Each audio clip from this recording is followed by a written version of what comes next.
The fluorescent lights of the women's restroom flickered with a tired persistence that matched my own exhaustion. I stared at my reflection in the mirror, taking in the dark circles under my eyes that no amount of concealer could fully hide anymore. The tension etched into the corners of my mouth. The way my shoulders seemed permanently hunched forward, as if bracing against an invisible wind. 32 years old, and I looked like I'd lived 50. My hands gripped the cool porcelain of the sink as I tried to collect myself. The divorce had been finalized 3 months ago, but the weight of it still pressed down on my chest like a physical thing. David had taken the house, most of our savings, and my belief that I could trust my own judgment. What he'd left me with was a mountain of legal fees I was still paying off, a cramped 2-bedroom apartment in a neighborhood I'd never imagined living in, and Clara. Always Clara. The thought of my daughter waiting for me at our small table near the back of the bar made me straighten my spine. Whatever I'd lost, whatever mistakes I'd made in trusting the wrong man, I'd gotten one thing absolutely right. Clara was smart, observant, funny, and kind. Everything good that remained in my life emanated from that 6-year-old girl with her braids and unicorn backpack. I'd brought her here tonight because Mrs. Chen, our elderly neighbor who usually watched Clara on the rare evenings I had client meetings, had called in sick. The bar wasn't my first choice for a child-friendly environment, but Marco Calabresi, the owner, was an old law school classmate who'd assured me the early evening crowd was tame, mostly business meetings and quiet conversations. He'd given us a corner table away from the main bar area, and Clara had been content with her coloring books and juice box while I reviewed contracts on my laptop. The Calabresi family had been fixtures in this neighborhood for generations. Everyone knew Marco's father had connections, though people were careful never to specify exactly what kind. The bar itself was elegant in that old-world way, all dark wood paneling, leather booths, and soft lighting that made everyone look slightly more prosperous than they actually were. It was the kind of place where deals were made with handshakes, and where questions about the nature of certain businesses were considered poor manners. I dried my hands on the plush towel by the sink, noting absently that even the bathroom amenities here were nicer than anything in my apartment. The thought made my chest tighten with a familiar mixture of shame and resentment. I'd worked so hard, done everything right.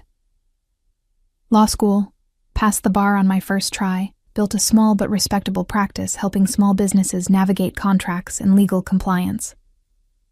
And somehow, I'd still ended up here, struggling to pay rent, taking meetings in bars because I couldn't afford proper office space anymore.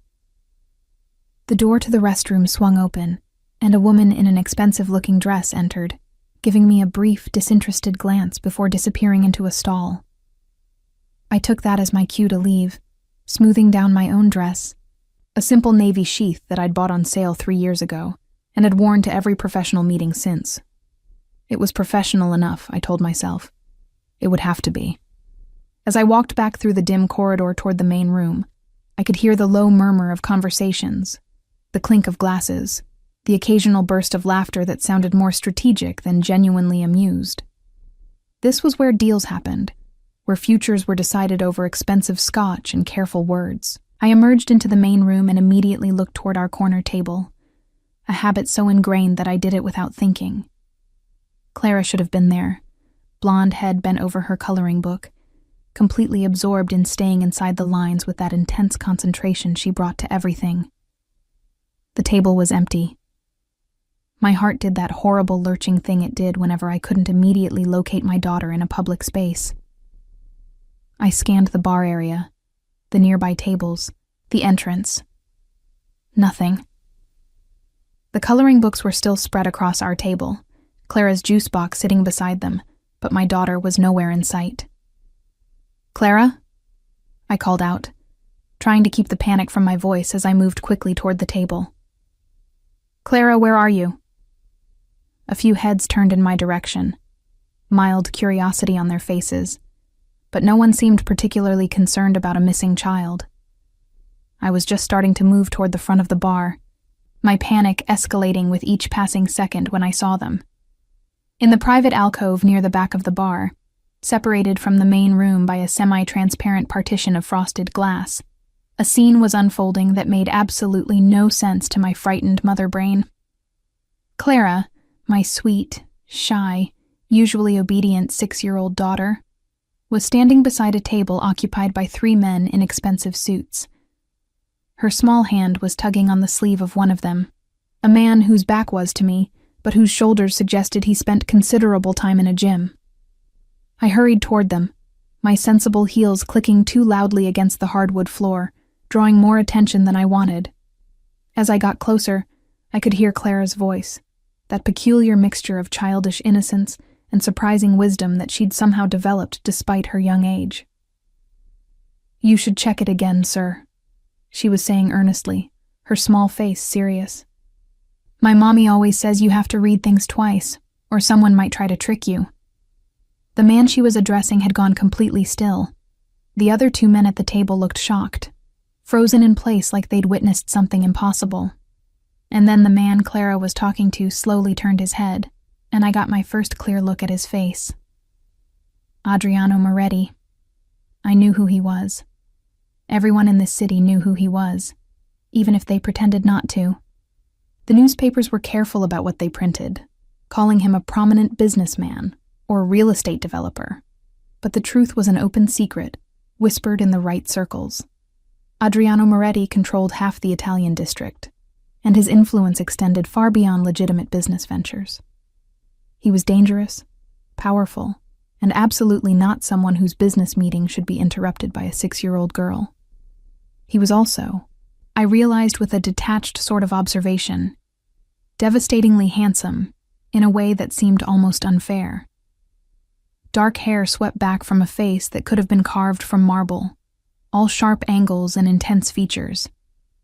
Even sitting down, he radiated a kind of controlled power that made the air around him feel charged. The watch on his wrist probably cost more than my car, and the tailored charcoal suit he wore moved with his body like a second skin. His eyes, when they met mine over Clara's head, were storm gray and utterly unreadable. For a moment, nobody moved. I stood there, my mouth dry, my heart pounding, trying to formulate words that would somehow apologize for my daughter's intrusion without making things worse. Then, Adriano Moretti did something completely unexpected. He looked down at Clara, not with the irritation or anger I'd been bracing for, but with something that looked almost like curiosity. "Your mother taught you to read contracts twice?" he asked, his voice surprisingly gentle. Clara nodded enthusiastically. "She says the important stuff is sometimes hiding in the middle, where people think you won't look very hard." A muscle twitched in his jaw. He glanced down at the document spread across the table in front of him, a thick contract with multiple pages, some of them already bearing signatures. Then he looked back at Clara, and something in his expression shifted. "I'm so sorry," I finally managed to say, my voice coming out higher than normal. "Clara, sweetie, you can't just interrupt people's meetings. Come here, please." But Adriano held up one hand, a gesture that was simultaneously polite and commanding, the kind of movement that suggested he was very accustomed to being obeyed. "One moment," he said, not taking his eyes off the contract. He began flipping through the pages, this time reading with obvious focus, his finger tracing lines of text. The other 2 men at the table exchanged glances, their expressions shifting from shock to something that might have been nervousness. The silence stretched on, broken only by the rustle of pages turning.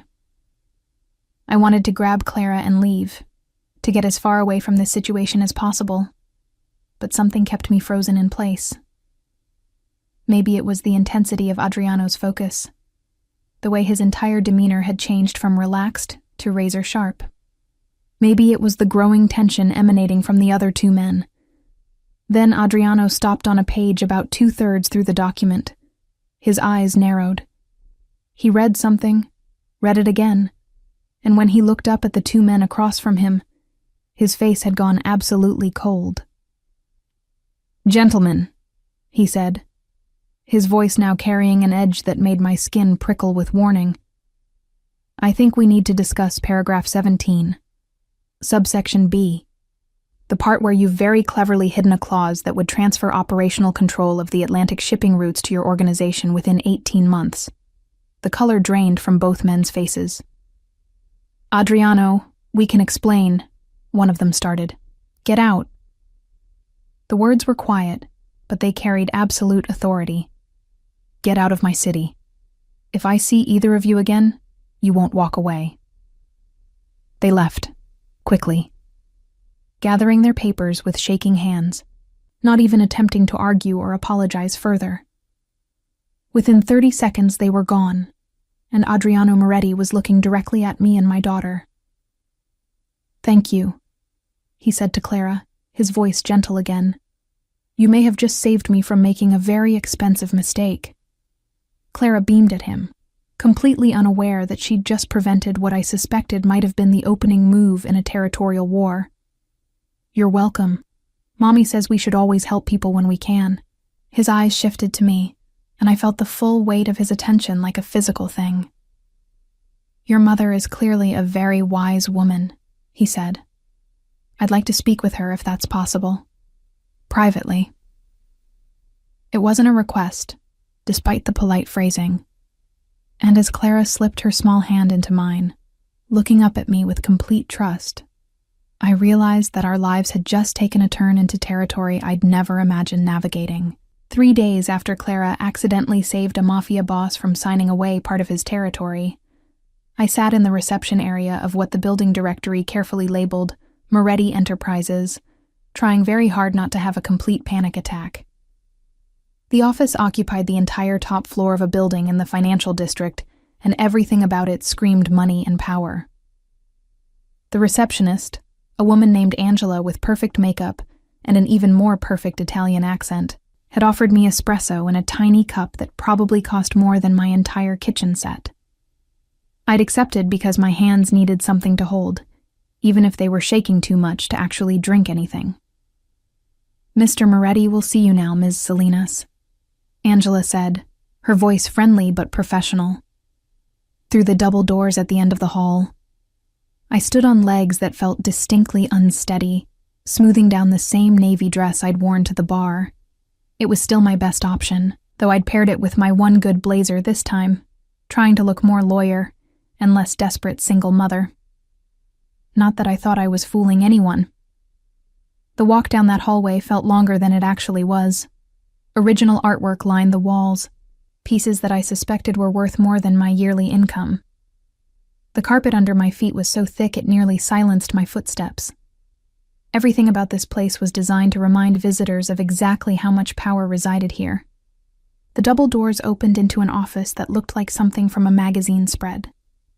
Floor-to-ceiling windows offered a panoramic view of the city. The desk was massive, clearly antique, positioned to catch natural light. Bookshelves lined one wall, filled with leather-bound volumes in both English and what I assumed was Italian. And behind the desk, rising from his chair as I entered, was Adriano Moretti. He looked different in daylight, I noticed. Still dangerous, still powerful, but somehow more human without the dramatic lighting of the bar. He'd traded his suit jacket for his shirt sleeves rolled to his elbows, revealing forearms that suggested he didn't just pay other people to handle his physical security. A gold chain caught the light at his neck, discreet but unmistakably expensive. Ms. Salinas? He greeted me, gesturing to one of the leather chairs positioned across from his desk. Thank you for coming. Did I have a choice? The words came out before I could stop them, anxiety manifesting as uncharacteristic boldness. A hint of amusement flickered across his face. Actually, yes. I don't make a habit of forcing lawyers to take meetings with me. Tends to complicate the attorney-client relationship. I sat down slowly, processing that statement. I'm not your attorney. Not yet, he agreed, settling back into his own chair. But I'd like you to be. The absurdity of the situation hit me all at once. Adriano Moretti, who probably had a dozen high-powered law firms on retainer, wanted to hire me. Helena Salinas, whose office was currently her kitchen table, and whose biggest client last month had been a dry cleaner dealing with a lease dispute. Mr. Moretti. Adriano, he interrupted gently. If we're going to work together, we should be on a first-name basis. We're not going to work together, I said, trying to sound firmer than I felt. I appreciate that, Clara. Helped you the other night. But I'm not the right person for whatever you need. I'm sure you have lawyers, good ones, who missed what your 6-year-old daughter caught in 30 seconds, he finished. Yes, I do have lawyers. Expensive ones. Ones who should have reviewed that contract with the thoroughness I pay them for. His expression hardened slightly. They didn't. Your daughter did. She was just repeating something I'd told her, I protested. It wasn't. She saved me from losing control of a significant portion of my shipping operations, Adriano said bluntly. The clause those gentlemen hid in that contract would have transferred operational authority gradually, so subtly that by the time I noticed, it would have been too late to challenge it without starting a war.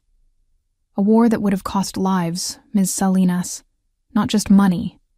Lives. The weight of his words settled over me like a heavy blanket. I'd known Clara had interrupted something important, but I hadn't fully processed just how important until this moment. I need someone who actually reads, Adriano continued, leaning forward slightly. Not someone who skims and assumes they know what's there. Not someone whose loyalty might be compromised by connections to my competitors. Someone who approaches every document like it might contain a trap. He paused. Someone like you. You don't know anything about me, I pointed out, though my resistance was weakening and we both knew it. The prospect of steady work, of a paycheck that might actually cover rent and Clara's needs with something left over, was seductive in a way that made me angry at myself. I know more than you think, he said calmly. After the incident at the bar, I had you researched. I hope you'll forgive the intrusion, but in my position, caution is necessary. My hands tightened on the arms of the chair. Researched. You graduated 3rd in your class from Columbia Law, he said, as if reciting from a document he'd memorized.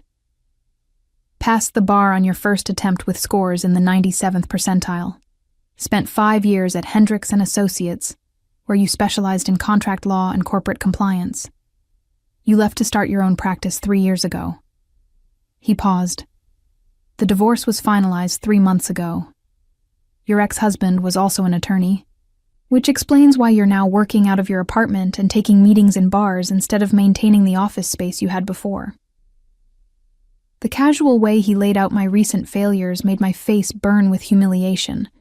That's quite thorough. I'm not judging, he said, and something in his tone made me look up at him. Your ex-husband had family money and connections. He used both against you in the divorce.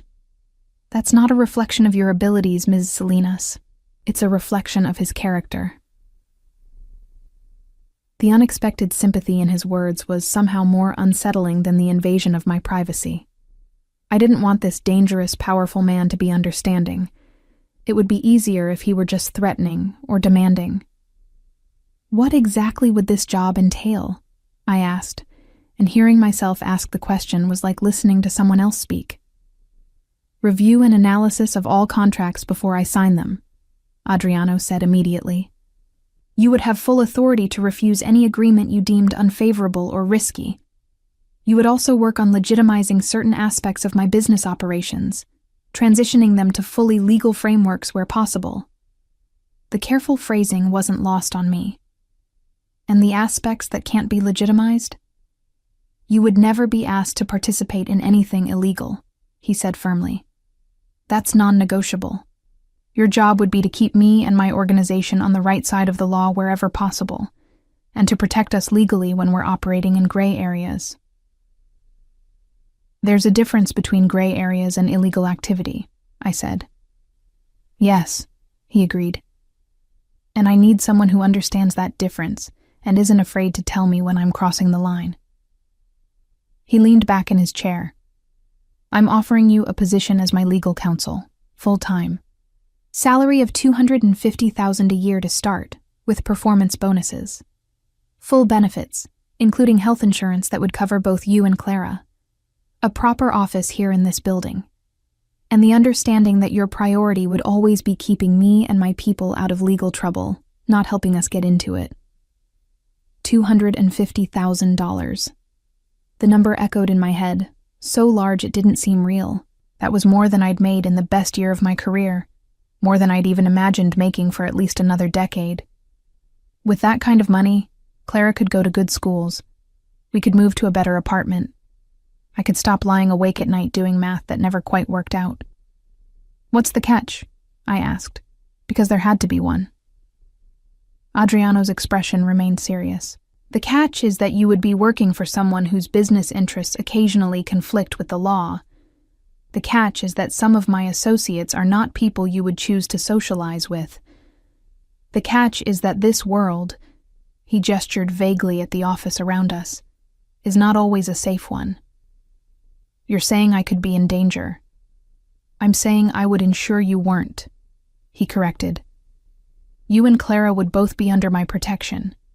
That's not negotiable either. Anyone who threatened or harmed either of you would be dealt with immediately and decisively."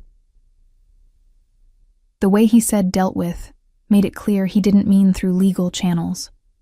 And somehow, that was what finally made this all feel real. This wasn't just a job offer. This was an invitation into a completely different world, one where the rules I'd spent my whole life learning didn't always apply. "I need time to think about it," I said finally. Adriano nodded, as if he'd expected this. "Of course. Take a week. Talk to Clara's school. Look at the office space I'm offering. Consider what this would mean for your future." He stood, moving around the desk to hand me a business card. "This is my private number. When you've made your decision, call me directly." I took the card, the weight of it heavier than paper should be. As I stood to leave, he spoke again. "Ms. Salinas, Helena," he said, and the use of my first name made me pause. "I'm not asking you to compromise your principles. I'm asking you to help me live up to higher ones. Think about that." I left his office with my head spinning, the business card burning a hole in my purse, and a decision looming that I knew would change everything. I called him 5 days later, at 2 a.m, when I couldn't sleep because Mrs. Chen had knocked on my door that evening to quietly inform me that our landlord was planning to raise the rent by 40%. She'd overheard him talking to another tenant, had wanted to warn me before the official notice arrived. The kindness in her weathered face had made me want to cry.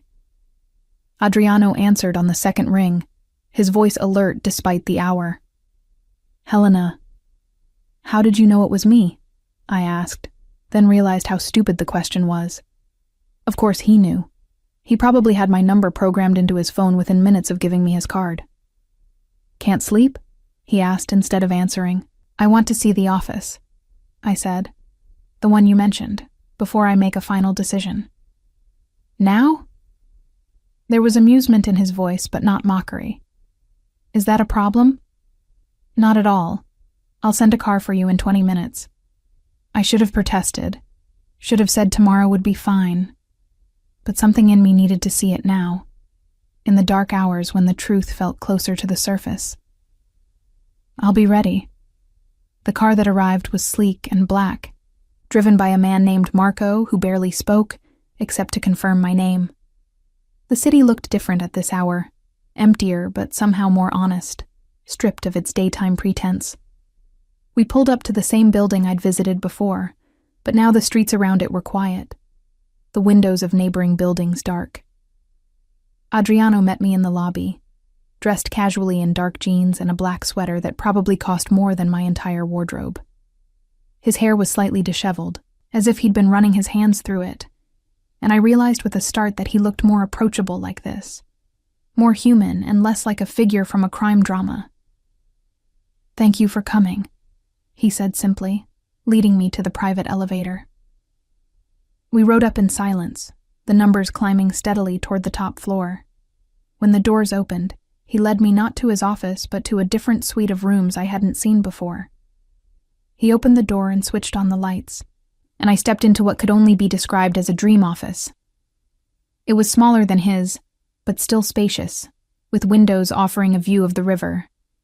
The desk was solid wood, already equipped with a laptop and phone. Floor-to-ceiling bookshelves lined one wall, currently empty but waiting to be filled. There was a small conference table, a comfortable-looking couch, and in the corner, something that made my breath catch. A child-sized desk and chair, painted white with small flowers decorating the sides. A basket of art supplies sat beside it, along with a neat stack of coloring books and children's books. "For when Clara needs to be here," Adriano explained, watching my reaction. "Angela's daughter is about the same age. She helped me choose the furniture." I walked slowly to the small desk, running my fingers over the smooth surface. The books in the stack were all ones Clara loved, fairy tales and adventure stories and picture books about brave girls. Someone had paid attention to details that shouldn't have mattered, but somehow did. "Why are you doing this?" I asked, not turning around because I wasn't sure I could maintain composure if I looked at him. "Really. The salary, the office, all of this. You could hire anyone." "But I don't trust anyone," he said quietly. "Trust is earned, Helena. It's not bought or demanded. And your daughter, without even knowing what she was doing, earned my trust in 30 seconds. That tells me something about how you raised her, about your judgment, about your character." I finally turned to face him. He'd moved to lean against the doorframe, his posture relaxed, but his eyes intense. "I did research too," I admitted. "After you offered me the job, I talked to people who know about your businesses, about your reputation." "And what did you learn?" he asked, and I couldn't tell if he was curious or concerned about what I might have discovered. "That you're dangerous," I said honestly. "That you control territory and influence that extends far beyond legal businesses. That people who cross you tend to disappear." I paused. "But also that you keep your word. That you protect the people who work for you. That you have rules you don't break. And one of them is that women and children are never acceptable targets." Something flickered in his eyes at that last part. "My mother," he said quietly, "was caught in crossfire between my father's organization and a rival family when I was 12. She survived, but barely. I was there. I saw what it cost her, what it cost all of us." His jaw tightened. "I made a promise that day that no one under my protection would ever experience that kind of violence. I've kept that promise for 20 years. The rawness in his voice surprised me. This wasn't the controlled, powerful man from the bar, or even the shrewd businessman from his office. This was someone who'd been shaped by trauma, who'd built rules around his wounds. "If I take this job," I said slowly, "I'm going to be difficult. I'm going to question things. I'm going to tell you no when I think something is too risky or crosses ethical lines I'm not comfortable with." "I'm counting on it," he replied. "I need someone who will be difficult, someone who isn't afraid of me." "I am afraid of you," I corrected, "but I'm more afraid of not being able to take care of my daughter, more afraid of the rent increasing again while my savings disappear, more afraid of Clara growing up watching me fail over and over." Adriano straightened from the doorframe, closing the distance between us until he was standing close enough that I could see the gold flecks in his gray eyes. "You're not a failure, Helena. You're a mother doing everything she can for her child, in a system designed to make that as difficult as possible." His voice softened. "Let me help. Not because you owe me anything, but because you deserve the same protection I offer everyone who works for me." "I can't be owned," I warned him, "because I needed that boundary clear from the beginning. I won't be controlled or manipulated. If I stay, it's because I choose to, every day." "I wouldn't want you any other way," he said, and extended his hand. "So, do we have a deal?" I looked at his hand. strong and scarred, and offering me a lifeline I'd never expected. Behind him, through the window, the city was starting to show the first hints of dawn, light creeping across the skyline. A new day. A new beginning. I took his hand. We have a deal. His grip was firm, warm, and lasted a moment longer than strictly professional. Welcome to Moretti Enterprises, counselor. I think you're going to change everything around here. As it turned out, he was right. My first official day started with chaos, which I would soon learn was normal for Adriano's world. Clara and I arrived at 8 in the morning. I'd enrolled her in an after-school program at her school that included morning care. But on Wednesdays they were closed, and Mrs. Chen had a doctor's appointment. Adriano had told me to bring Clara when needed, so I did, expecting perhaps to be shown to my office and given a stack of documents to review. Instead, I walked into what could only be described as controlled pandemonium. Adriano's main conference room was packed with men in expensive suits, all talking at once in a mixture of English and Italian. Voices were raised, though not quite to shouting. The tension in the air was thick enough to choke on. Angela intercepted me in the hallway. Thank God you're here. Adriano's been asking for you for the past hour. I wasn't supposed to start until 8, I said, confused and already feeling defensive. Crisis doesn't follow a schedule, she replied, not unkindly. She looked down at Clara. Hello, sweetheart. Would you like to help me with some very important filing while your mother is in the big meeting? Clara looked up at me, uncertain. I hesitated. She was my daughter, my responsibility, and I barely knew these people. But Angela's smile was genuine, and I caught sight of a framed photo on her desk, showing a young girl about Clara's age. Is that okay, baby? I asked Clara. I'll just be down the hall. Clara, who was braver than I'd given her credit for, nodded. I can help file. I'm very good at alphabetizing. I bet you are, Angela said warmly, taking Clara's hand. Come on. I'll show you my daughter's desk. She's at school right now, but I think she wouldn't mind sharing. As they walked away, I turned toward the conference room, my stomach churning with anxiety. This was it, my first real test.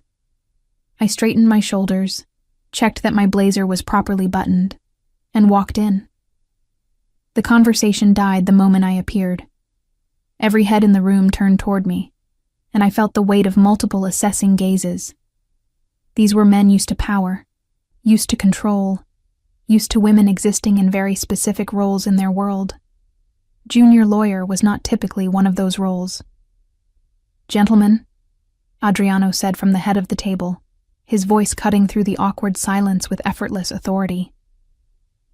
This is Helena Salinas, my new legal counsel. She has full authority to review, approve, or reject any agreements we enter into. Her judgment on legal matters supersedes all others in this room, including mine.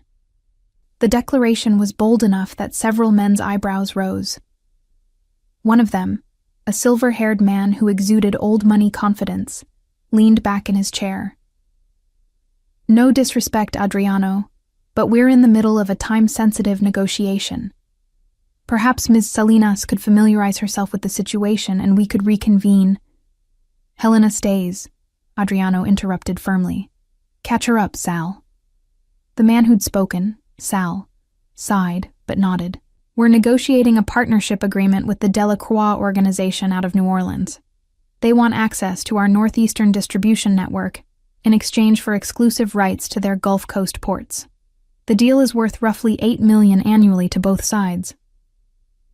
Let me see the contract, I said, moving to take an empty chair near the middle of the table. Someone slid a thick document across the polished wood toward me. I opened it and immediately understood why they'd been arguing for however long they'd been at this. The contract was a mess. Pages of dense legal language that seemed designed to obscure rather than clarify.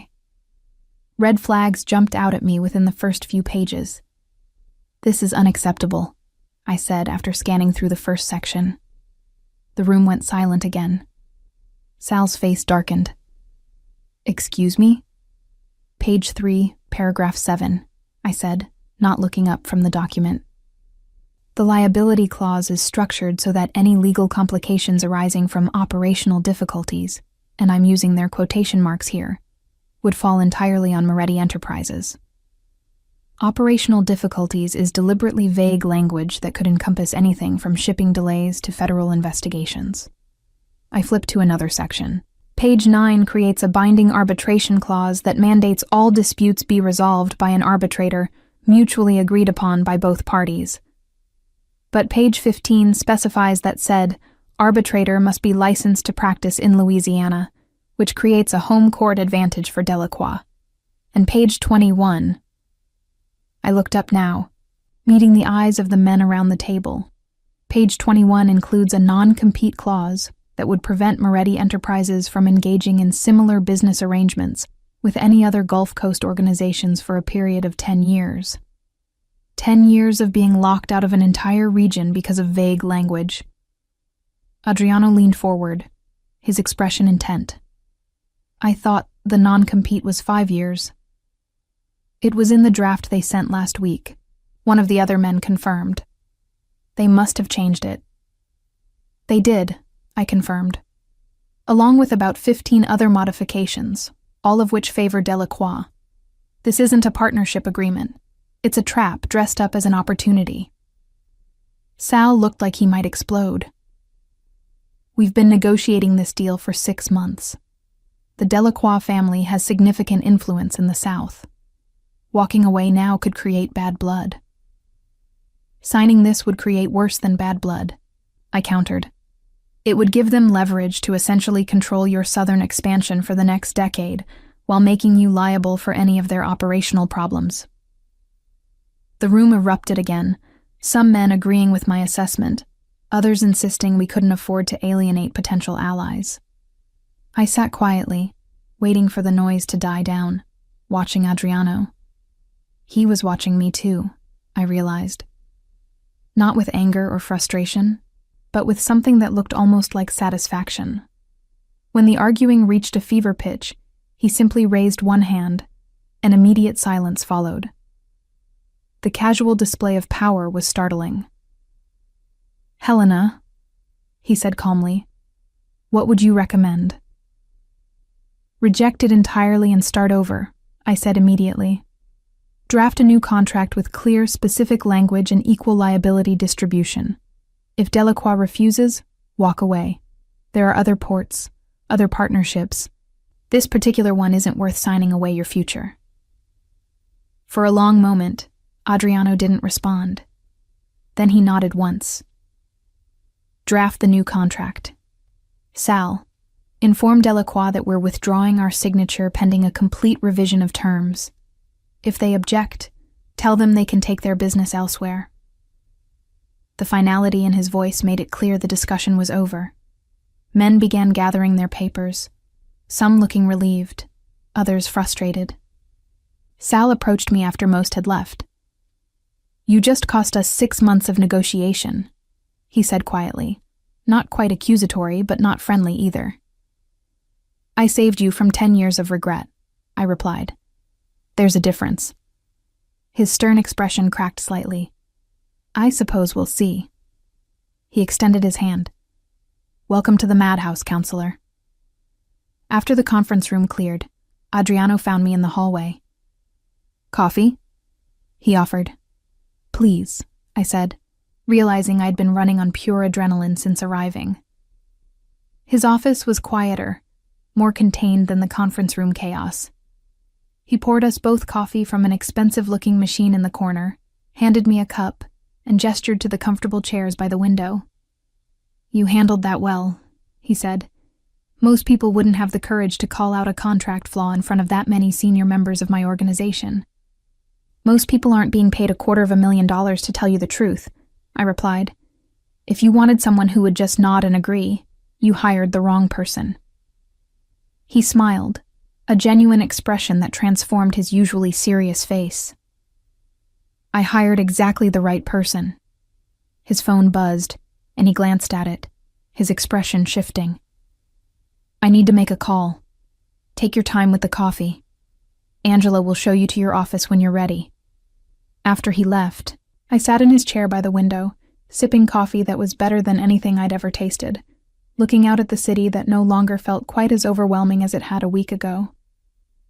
A soft knock made me turn. Clara stood in the doorway, holding a stack of neatly organized papers. "Mommy, I finished the alphabetizing. Angela said I did really good."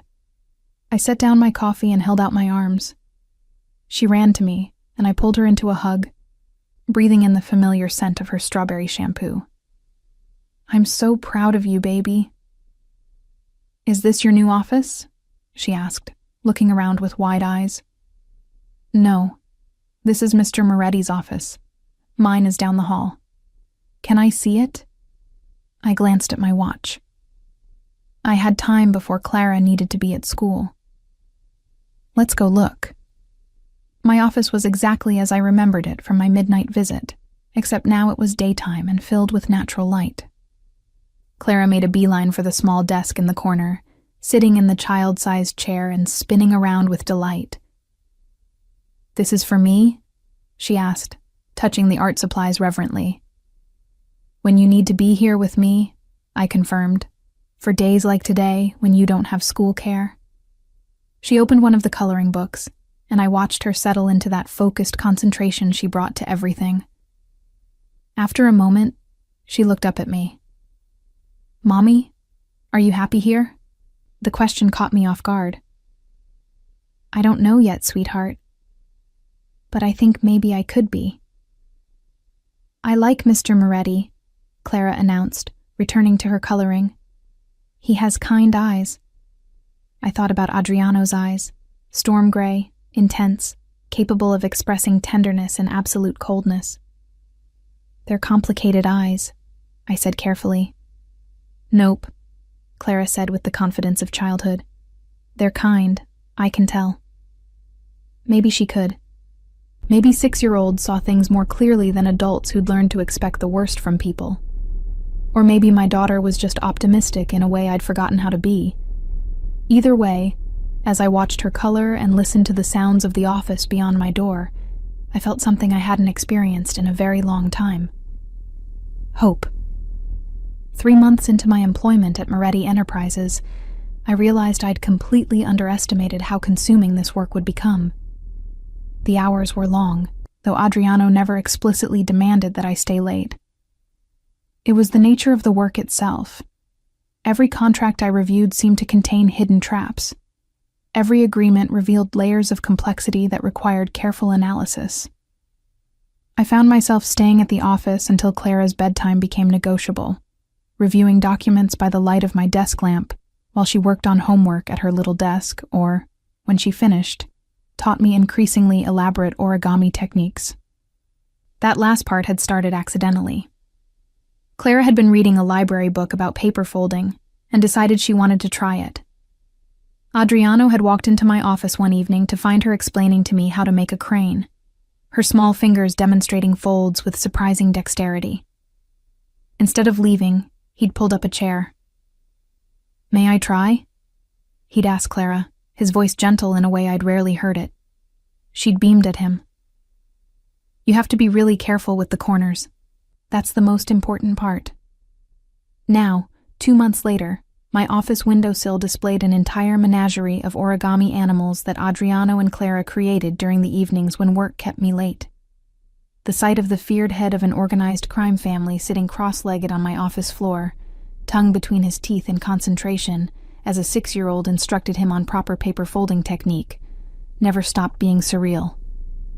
"Your elephant's trunk is crooked," Clara would tell him seriously, and he would accept the critique with more grace than I'd seen him show anyone else, carefully unfolding and refolding until she approved. The staff had noticed. Angela whispered to me once that she'd never seen Adriano like this. Patient, playful, almost boyish in his determination to master whatever Clara taught him. The fierce loyalty that his people felt toward him seemed to deepen as they witnessed this side of him, as if seeing him be gentle with a child confirmed something they'd hoped was true. But it wasn't all origami and slowly building trust. The work itself was revealing aspects of Adriano's world that I wasn't sure I was equipped to handle. Take the meeting I'd walked into last Tuesday. Adriano had asked me to review a consulting agreement with someone named Dmitry Volkov. The contract had seemed straightforward enough, standard terms for business advisory services, until I'd noticed the payment structure. The fees were structured in a way that looked suspiciously like money laundering, with multiple shell companies acting as intermediaries. I'd confronted Adriano about it in his office after everyone else had left. "This isn't a consulting agreement," I'd said, sliding the document across his desk. "This is a payment scheme designed to obscure the origin and destination of funds." He'd looked at me steadily. "Dmitry operates businesses that exist in gray areas. The payment structure allows him to receive compensation in a way that doesn't trigger banking alerts or regulatory scrutiny. It's money laundering, Adriano." "It's financial privacy," he'd corrected. "Everything about it is technically legal.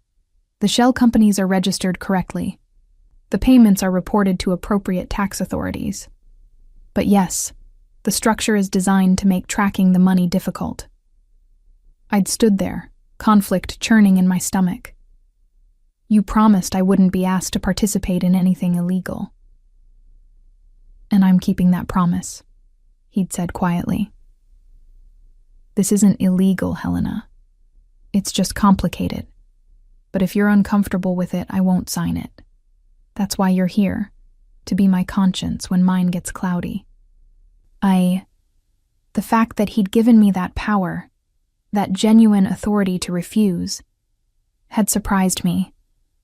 And ultimately, after another 2 hours of research into the legality of the payment structure, I'd let it proceed with modifications that made me more comfortable. But the incident had reminded me that I was walking a tightrope between legitimate business and something darker, and the line between them was thinner than I'd thought. Tonight was another late evening. Clara had finished her homework and was now folding paper with intense focus. Adriano sat across from her, mirroring her concentration. I should have been reviewing the contract in front of me, but instead found myself watching them. "Like this?" Adriano asked, showing Clara a partially folded piece of paper. "Almost," she said, reaching over to adjust one of his folds. "You have to make sure both sides match exactly, or it won't look right." "Perfectionist," he teased gently. "Mommy says, if you're going to do something, do it right," Clara replied, completely serious. "Otherwise, what's the point?" His eyes flickered to me briefly, something warm in his expression. "Your mother is very wise." I felt heat rise to my cheeks and deliberately focused on the contract in front of me. Over the past 3 months, something had shifted between Adriano and me. It wasn't romantic, not exactly, but it wasn't purely professional either. There was a comfort that had developed, a familiarity built from late nights in adjacent offices, from his patience with Clara, from the way he'd immediately approved when I asked for time off to attend her school play, telling me that family always came first.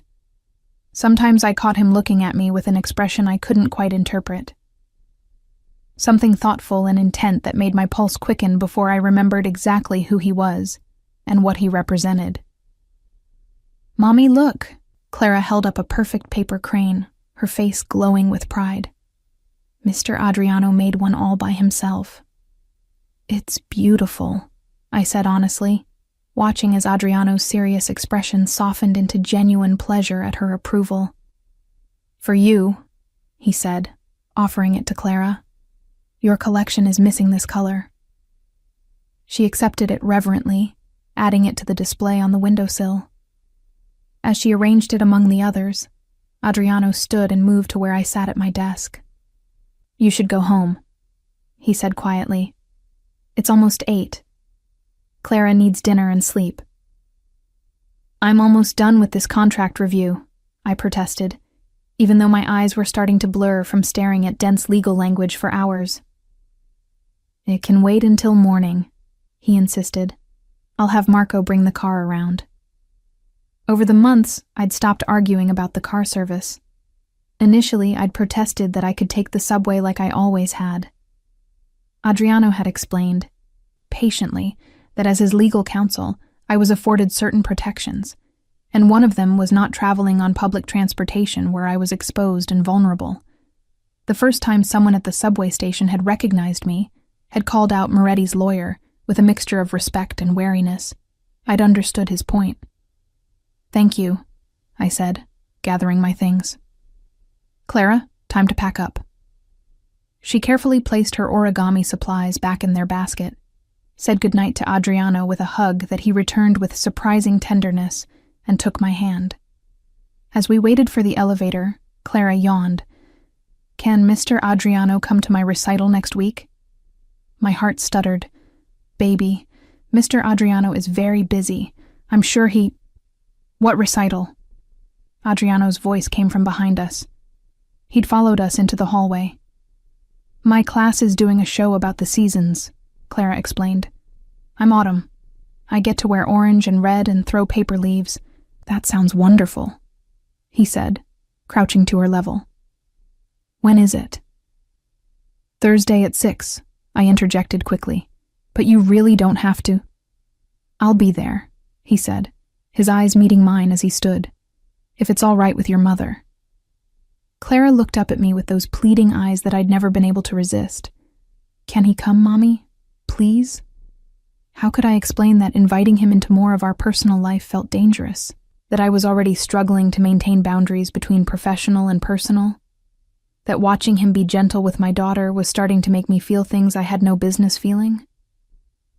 "Of course he can come," I heard myself say, "if he wants to." "I want to," Adriano confirmed, and the quiet certainty in his voice sent warmth through my chest. The recital turned out to be surprisingly emotional. Clara was adorable in her autumn costume, throwing her leaves with dramatic flair. But what caught me off guard was looking over during the performance to find Adriano filming it on his phone. A small smile on his face, completely absorbed in watching my daughter pretend to be a falling leaf. After the show, Clara ran to us, throwing herself into my arms. "Did you see me? Did you see?" "You were perfect," I assured her, kissing the top of her head. "You were brilliant," Adriano agreed. "A truly convincing autumn," she giggled, then looked between us with that assessing gaze children sometimes have. "Are you guys friends now?" The question hung in the air. Adriano's eyes met mine, and I saw my own uncertainty reflected there. "Yes," he said finally. "I think we are." And somehow, impossibly, it was true. The thing about building a life inside someone else's world is that you don't notice how much of your old identity you've shed until something forces you to confront it. For me, that moment came 5 months into my employment at Moretti Enterprises, on a Tuesday that started like any other and ended with everything changing. I was reviewing a commercial lease agreement in my office, Clara absorbed in her coloring at her small desk, when Angela's voice came through the intercom with an unusual tension. "Helena, you need to come to Adriano's office immediately." The urgency in her tone made my stomach clench. I looked at Clara. "Stay here, baby. I'll be right back." She nodded, already focused on staying inside the lines of her picture. I found Adriano standing by his window, his posture rigid in a way I'd learned to recognize as barely contained fury. 3 other men stood in his office, his head of security, his second in command, and someone I didn't recognize wearing an expensive suit and an expression that screamed law enforcement. "Helena," Adriano said without turning around. "This is Detective Mark Rossi with the Organized Crime Task Force. He has some questions he'd like to ask you." My blood ran cold. This was it. The moment I'd half expected since taking this job. The moment when my professional association with Adriano would cross a line I couldn't uncross. "Ms. Salinas," Detective Rossi said, his tone professional but not unfriendly. "I understand you're legal counsel for Moretti Enterprises." "I am," I confirmed, forcing my voice to remain steady. Then, you should know that we're conducting an investigation into potential racketeering activities. We have reason to believe that several contracts facilitated by this organization constitute money laundering and extortion. My lawyer brain kicked in, suppressing the fear. Do you have a warrant, detective? He smiled, not pleasantly. Not yet, but I will by end of day. I'm here as a courtesy to give Mr. Moretti the opportunity to cooperate voluntarily. How considerate, Adriano said, his voice dangerously soft. And what exactly does this cooperation entail? Full financial disclosure, Rossi replied.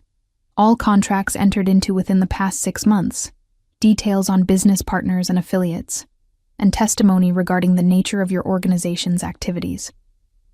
That's not going to happen, I said immediately. Mr. Moretti is willing to provide documentation as required by law through proper legal channels. He will not submit to an interrogation without his attorney present, and any financial disclosures will be made through official requests with appropriate legal review time. Rossi's eyes narrowed as he assessed me.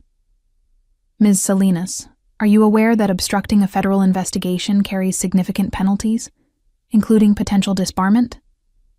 The threat was clear. Cooperate or lose everything I'd worked for. My license, my career, my ability to support Clara. I'm also aware, I replied, keeping my voice level despite my racing heart, that you don't have authority to demand anything without a warrant, and that threatening an attorney for advising her client of his legal rights constitutes intimidation.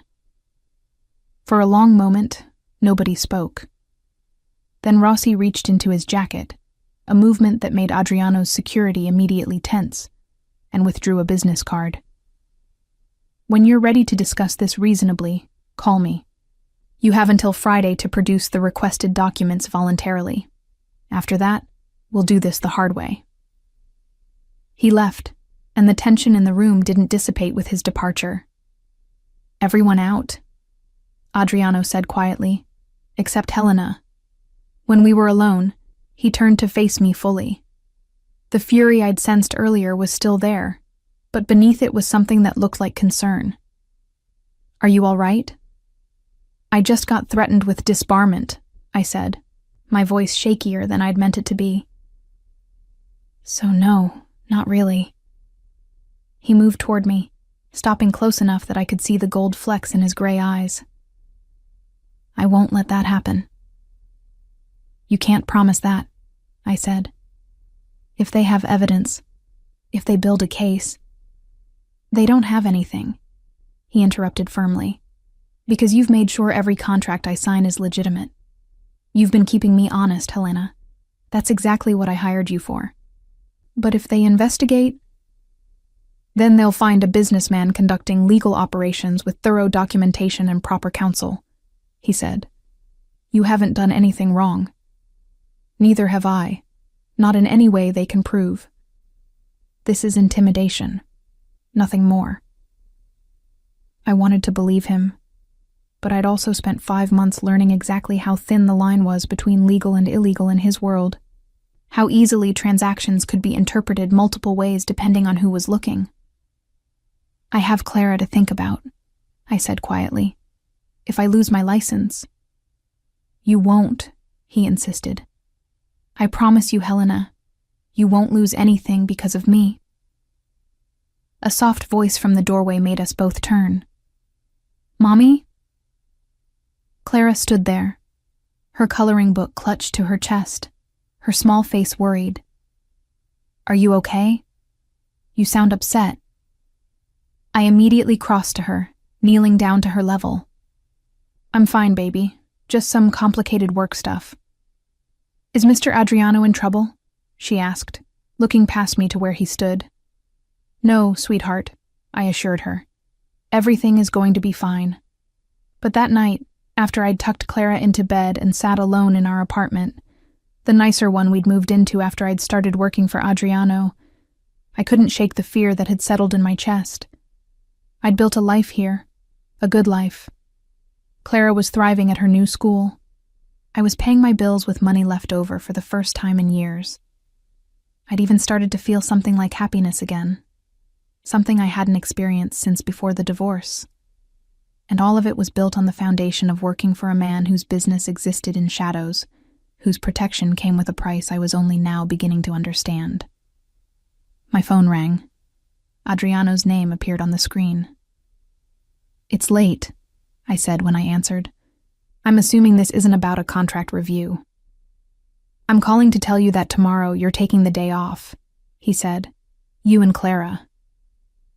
"Adriano, I can't just—" "You can, and you will," he interrupted gently. "You're stressed, you're worried, and you need time to think. Marco will drive you and Clara wherever you want to go. Do something normal, something that has nothing to do with my world." The kindness in his voice made my throat tight. "What about the documents Detective Rossi wants?" "I'll handle it," he said. "That's not your problem to solve." "It is if it affects my ability to practice law," I pointed out. "Helena," he said, and there was something in the way he said my name that made me pause. "Do you trust me?" It was a loaded question. Did I trust him? The man who'd given me a lifeline when I was drowning, who'd been patient with my daughter, who'd kept every promise he'd made to me, who was also undeniably involved in criminal activities, regardless of how carefully we'd papered over them with legal documentation. "I want to," I admitted. "That's enough," he said softly. "For now, that's enough. Get some sleep. Tomorrow, take Clara to the zoo, or the museum, or wherever she wants to go, and let me handle the detective." After we hung up, I sat in the dark living room for a long time, thinking about trust and choices and the complicated reality of building a life in someone else's world. The next day, Clara and I went to the Museum of Natural History. We spent hours looking at dinosaur bones and meteorites and dioramas of ancient civilizations. It was exactly what I needed, a reminder that there was a world beyond contracts and investigations, and the complicated feelings I'd developed for a man I had no business developing feelings for. Clara held my hand as we walked through the exhibits, her excitement infectious. "Mommy, did you know that some dinosaurs had feathers? Mrs. Martinez told us in science class." "I did know that," I said, smiling at her enthusiasm. "Pretty cool, right?" "Very cool," she agreed. Then, with the directness that children sometimes have, "Are you and Mr. Adriano going to get married?" I nearly tripped over my own feet. "What? Clara, why would you ask that?" She shrugged, watching a display of ancient Egypt with apparent fascination. "You smile more when he's around, and he looks at you the way Prince Eric looks at Ariel in my movie. Out of the mouths of babes. Mr. Adriano and I work together, sweetie, that's all." "Okay," she said, clearly not believing me but willing to let it go. "But if you did get married, would that mean he'd be my dad?" The longing in her voice broke my heart. Clara had never known her biological father. My ex-husband had never wanted children and had made that clear through his absence in her life. She'd grown up with just me, and while I'd tried to be enough, I knew she felt the absence of a father figure. "Let's not get ahead of ourselves," I said carefully. "Right now, Mr. Adriano is our friend and my boss. That's enough, isn't it?" "I guess," she said. "I just think he'd be a good dad. He's patient, and he teaches me things, and he always listens when I talk." Her words echoed in my mind for the rest of the day. When we returned home that evening, I found a package waiting outside our door. Inside was a note in Adriano's precise handwriting. "The investigation has been resolved. Your license and career are safe. Enjoy your day off. You've earned it." I called him immediately. "What did you do?" "What I needed to do," he replied. "The contracts stood up to scrutiny because you made sure they were clean." Detective Rossi was fishing, hoping to find something that wasn't there. When his supervisors reviewed the documentation we provided, they concluded there was no basis for further investigation. "Just like that?" I asked skeptically. Just like that, he confirmed. Helena, I told you I wouldn't let anything happen to you or Clara. I meant it. Something in his voice made my next words come out before I could stop them. Why? Why do you care so much? Silence stretched between us. Then, because you're not just my lawyer, Helena. You haven't been for a while now. My heart hammered against my ribs. Adriano? I'm not asking for anything, he said quickly. I just needed you to know. You and Clara, you've changed things for me. Made me remember that there's more to life than territories and contracts and maintaining control. You've made me want to be better. I closed my eyes, Clara's words from the museum echoing in my mind. He looks at you the way Prince Eric looks at Ariel. This is complicated, I said finally. I know, he replied, and I'm not asking you to simplify it or make any decisions about what this is. I just wanted you to know that you're safe, that you're protected, that you matter. After we hung up, I stood in my living room, package in hand, feeling the weight of choices I'd made and choices I still needed to make. Clara appeared in her pajamas, ready for bed. Is everything okay, Mommy? I pulled her into a hug, breathing in the familiar scent of her strawberry shampoo. Yeah, baby. Everything's okay. And for the first time in a very long time, I almost believed it. 3 weeks later, on a Wednesday evening when I was staying late to finish reviewing a particularly complex merger agreement, Adriano appeared in my office doorway with an expression I'd never seen before. Nervous, almost vulnerable. Clara had fallen asleep at her small desk, curled up with her head pillowed on her arms. The late hour had finally caught up with her endless energy. Can we talk? Adriano asked quietly, mindful of my sleeping daughter. I nodded, gesturing to the chair across from my desk. He sat, and for a long moment, didn't speak, just studied Clara's sleeping form with something tender in his expression. She asked me today if I knew how to braid hair, he said finally, a small smile playing at his lips. Angela's daughter taught her a new technique, and she wanted to practice on someone. Did you let her?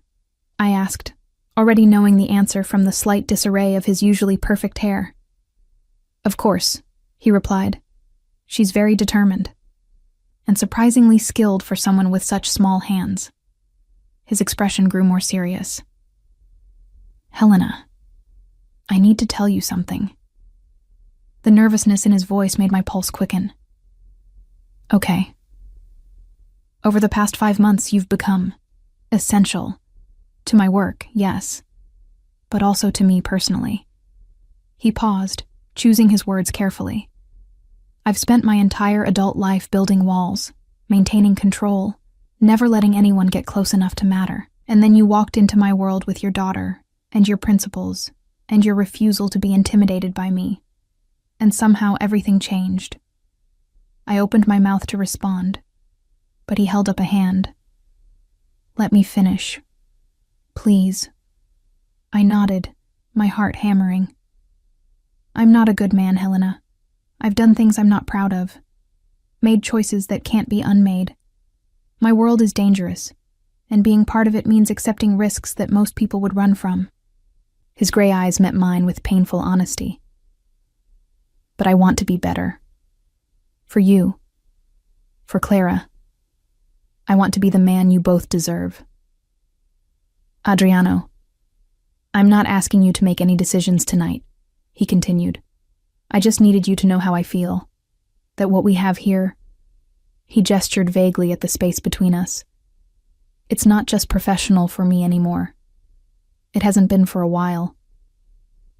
I looked at him, this powerful, dangerous man who'd somehow become patient and gentle with my daughter, who'd saved my career, who'd given me back a sense of purpose and security I'd thought I'd lost forever, who looked at me like I was something precious instead of something to be controlled. I'm scared, I admitted, of what this could mean, of what might happen if I let myself feel what I'm already starting to feel. I know, he said softly. and I'm not asking you not to be scared. I'm just asking you to consider the possibility that this, us, might be worth the risk. Clara stirred in her sleep, mumbling something about paper cranes. We both looked at her, and something passed between Adriano and me in that moment. Understanding, affection, the beginning of something that might, eventually, become love. She asked me today if you'd be at her spring concert next month, I said quietly. His expression brightened. Will I?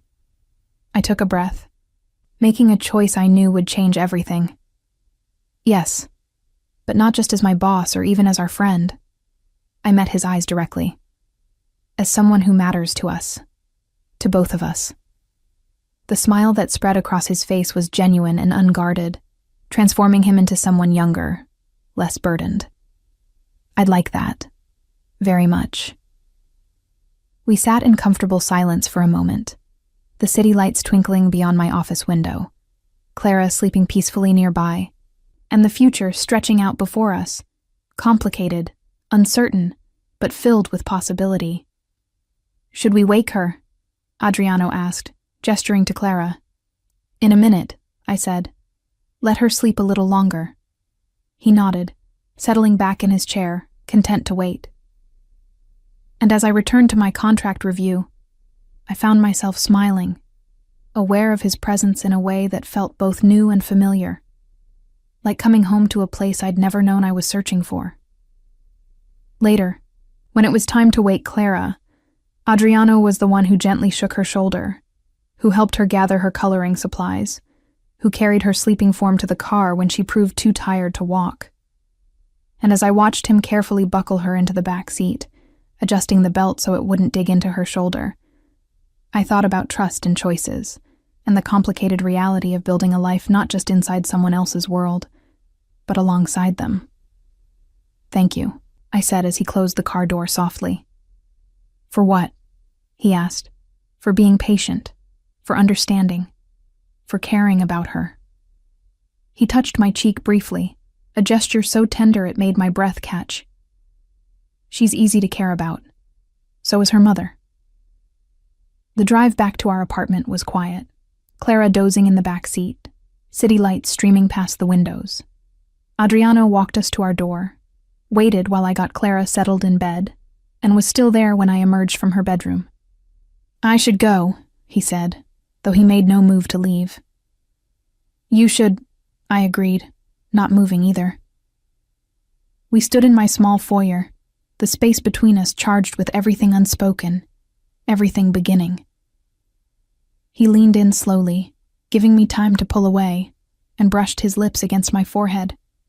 A promise, not a demand. Good night, Helena. Good night, Adriano. After he left, I stood for a long time with my back against the closed door, my hand pressed over my racing heart, thinking about a 6-year-old girl who'd warned a MAFIA boss to check his contract, about how that single moment had set in motion a chain of events that had somehow led here. To me, falling for a man I'd never expected to even meet, let alone trust.